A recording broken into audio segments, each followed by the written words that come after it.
दोस्तों नमस्कार। Colonel Ajay CEO Ajay astro money group first global astro finance digital channel से आपसे मुखातिब होता हूँ। आज है रविवार 14 जुलाई सन 2024। दोस्तों प्याज, लहसुन और आलू पर हमारे चैनल लगातार आपको अपडेट दे रहे हैं कि इसमें तेज़ी की संभावना है और शानदार तेज़ी पिछले लगभग 1 से 1.5 महीने में लगातार देखी गई है। दोस्तों तेज़ी आने से पहले तेज़ी के संकेत और मंदी आने से पहले मंदी की आहट की सूचना की जानकारी विश्लेषण हम आपको अपने चैनल पर देने का प्रयास करते हैं। साथ साथ राष्ट्रीय व अंतर्राष्ट्रीय खबरों से भी आपको रूबरू कराते हैं। आज के एपिसोड में हम प्याज के आयात अफ़गानिस्तान की कुछ खबर चल रही है उसके बारे में आपसे चर्चा करेंगे। साथ साथ प्याज की बल के ऊपर भी चर्चा करेंगे। साथ साथ हम ये भी चर्चा करेंगे कि किसान संगठनों ने सरकारी प्याज की खरीद के बारे में सरकार को रिप्रेजेंटेशन दिया और उसका क्या नतीजा निकला। उम्मीद है कि सारी जानकारियाँ आपके लिए मुफीद रहेंगी, अच्छी रहेंगी और यदि चैनल पसंद आए तो चैनल को लाइक और सब्सक्राइब अवश्य कीजिएगा। जानिए रिपोर्ट विस्तार से। दोस्तों प्याज और लहसुन ने एक बार पुनः सब्जी बाज़ार के अंदर तहलका मचा रखा है। प्याज, टमाटर और लहसुन के दाम आकाश छू रहे हैं।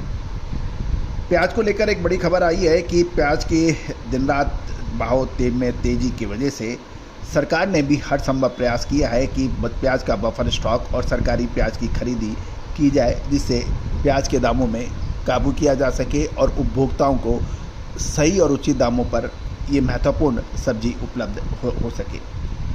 दोस्तों खबर ये निकल के आ रहा है कि अफ़गानिस्तान की सरकार द्वारा प्याज की एक बड़ी खेप भारत को भेजने की कोशिश हो रही है और ये प्याज का व्यापार पाकिस्तान के रास्ते पंजाब होते हुए पंजाब तक आएगा और पूरे भारत में इसका डिस्ट्रीब्यूशन होगा। सूत्रों की माने तो अफ़गानिस्तान के कुन्नार के व्यापारियों ने पहली बार भारत को प्याज का निर्यात शुरू किया है। उन व्यापारियों की बात सुने तो पहली शिपमेंट लगभग 8000 टन प्याज की पहली खेप भारत को भेजी जाएगी। गौरतलब है कि अफ़गानिस्तान के अंदर एक आध ट्रक आने के भी माफ़ कीजिएगा अमृतसर पंजाब में इसकी एक आध ट्रक आने के समाचार भी मिल रहे हैं। अब देखना यह है कि अफ़गानिस्तान से प्याज भारत को आएगा तो भारत में प्याज के दामों पर क्या फ़र्क पड़ेगा, क्या तेज़ी और मंदी पर कुछ विशेष फ़र्क पड़ेगा। भारत को अफ़गानिस्तान से प्याज मिलना विशेष रूप से जब प्याज के दाम उच्चतर स्तर पर हो तो भारतीय बाज़ारों में स्टेबिलिटी आ सकती है। लेकिन ये भी एक ध्यान देने वाली बात है कि प्याज की 8000 टन कोई ख़ास क्वांटिटी नहीं है जिससे भारतीय किसान और व्यापारियों को चिंतित होना पड़े। दूसरी ओर बांग्लादेश भी प्याज का बहुत बड़ा ख़रीदार है, लेकिन बांग्लादेश को भारतीय प्याज ट्रांसपोर्टेशन कॉस्ट की वजह से इकोनॉमिकल अधिक पड़ेगा। दूसरा ये भी ध्यान देने वाली है कि अमृतसर में जो एक आधा गाड़ी आने के समाचार मिल रहे हैं उसके ऊपर कोई बड़ी बाज़ारों में उसके आने से कोई ख़ास फ़र्क नहीं बना है। गौरतलब है कि विदेशी प्याज जब भारत में आएंगे और एक बार उनको रास्ता मिलेगा तो उसका असर आने वाले समय पे ज़रूर पड़ सकता है, इसमें कोई दो राय नहीं है। लेकिन अभी वर्तमान समय में कोई बड़ी घबराहट की बात मुझे समझ कम आती है। दूसरी ओर यदि हम प्याज को देखें तो प्याज में इस बार तेज़ गर्मी की वजह से प्याज और लहसुन का स्टॉक काफ़ी हद तक ख़राब हुआ है और ये भी देखने वाली बात है कि इस टाइम प्याज के दाम काफ़ी मजबूत हैं।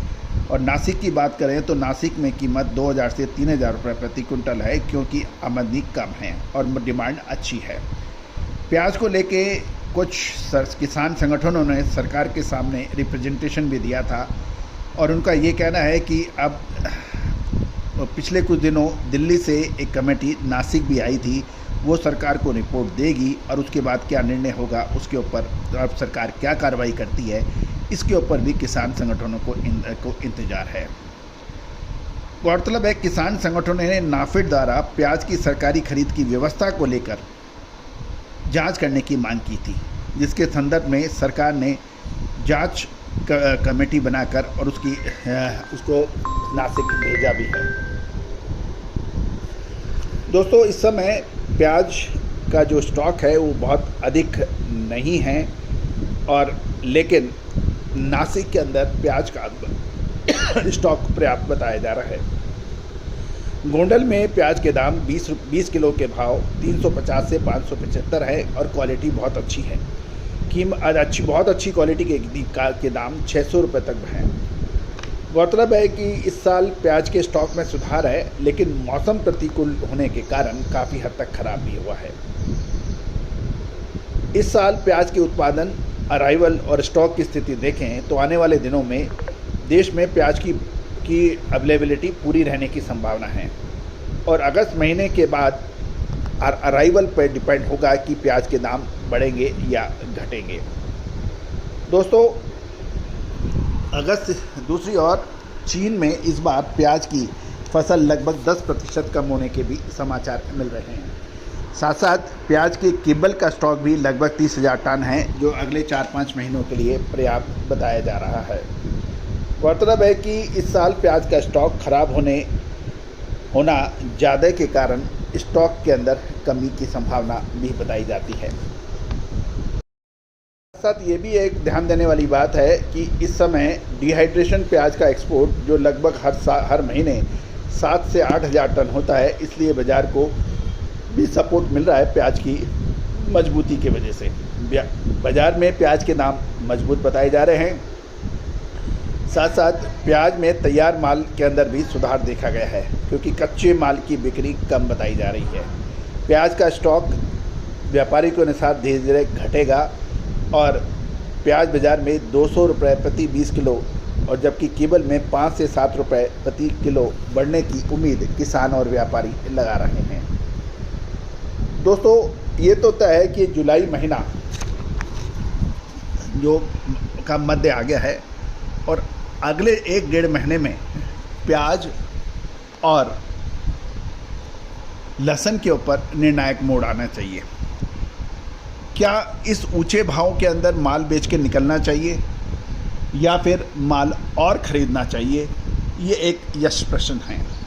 अक्सर होता ये है कि तेज़ी बनने के बाद सुपर डुपर तेज़ी की आस में व्यापारी और किसान इंतज़ार करते हैं, फिर अचानक ऊपरी भाव पर भाव गिरने लगते हैं। कारण अलग अलग पैदा हो जाते हैं और आया हुआ मुनाफा हाथ से निकल जाता है। तो दोस्तों, आपको याद होगा कपास के अंदर भी 103 सेंट से जब भाव थे उस टाइम 120 सेंट की बातें कर रहे थे। उस वक्त हमने कहा था माल बेच लो, ऊंचे भाव हैं। उसके बाद 70 सेंट तक बाज़ार गिरे। 70 सेंट के नीचे कपास खरीदने को कोई तैयार नहीं था। उस वक्त हमने कहा था कि ये निचला स्तर है, इस स्तर के ऊपर जो अराइवल धीरे धीरे घटेगी और आने वाले समय के अंदर क्योंकि जिनर्स और स्पिनिंग मिलों के पास काफ़ी माल नहीं है तो इनको माल खरीदना ही पड़ेगा। और सरकार का MSP का निर्णय भी होगा, तो उसको देखते हुए कपास में रिबाउंड होने की संभावना है। ऐसा ही कुछ देखने को मिला। चने के ऊपर आपको याद होगा, चने पर भी हमने आपको अपडेट दिया था जब निचला स्तर था, और उस समय हमने यही कहा था कि प्रोडक्शन जो चने का बताया जा रहा है ये काबुली चना और देसी चना दोनों को मिला के है। इस बार देसी चने का प्रोडक्शन कम है, डिमांड नॉर्मल है। इसको देखते हुए बाज़ारों में तेज़ी होगी और चने ने 7,400 7,500 तक के भाव दिखाए और सरकार ने स्टॉक लिमिट लगाई। उसके बाद कुछ करेक्शन रहा, लेकिन उसके बाद भी 7,000 से ऊपर के भाव चने में देखे जा रहे हैं। दोस्तों, जो सरसों के व्यापारी हैं उनको लिए भी ये लेसन रहा। छोटी इलायची, बड़ी इलायची, सौंफ, अजवाइन, मेथी के अंदर भी हमारे अग्रिम अनुमान सही साबित हुए। दोस्तों, हमारा हर संभव प्रयास रहता है कि हम समय पर आपको अपडेट करें, समय पर आपको दें, लेकिन सारी जानकारियाँ हमेशा सारी रिसर्च निःशुल्क उपलब्ध कराना संभव नहीं रहता है। अतः जो भी कारोबारी, जो भी व्यापारी, किसान बंधु हमारी विशेष रिपोर्ट चाहते हैं, आप हमसे संपर्क कर सकते हैं। एक और महत्वपूर्ण बात, साप्ताहिक न्यूज़पेपर जिसका शुल्क मात्र 3,000 रुपये सालाना है, यानी 3,000 रुपये वार्षिक शुल्क पर 1 साल के आपको हर सप्ताह हमारा कमोडिटी के ऊपर एक विशेष अखबार आप तक आपको व्हाट्सएप पे मिलता है। साथ साथ देश के मंडियों के ताज़ा भाव हर रोज़ आपको व्हाट्सएप पर मिलते हैं। इन सब की कीमत मात्र 3,000 रुपये वार्षिक रखी गई है। जो भी महानुभाव लेना चाहते हैं वो संपर्क कर सकते हैं, नंबर स्क्रीन पे दिए हैं। एक और महत्वपूर्ण डिस्क्लेमर, ये सभी जानकारियाँ आपको महज अनुसंधान और शिक्षण के लिए दी जा रही है। किसी भी प्रकार का व्यापारिक निर्णय लेने से पहले आप अपना स्वयं का विवेक या अपने फाइनेंशियल एडवाइज़र से भी आप राय करें। किसी भी प्रकार की लाभ हानि की जिम्मेदारी हमारा चैनल नहीं लेता है। All the very best, good luck, happy trading.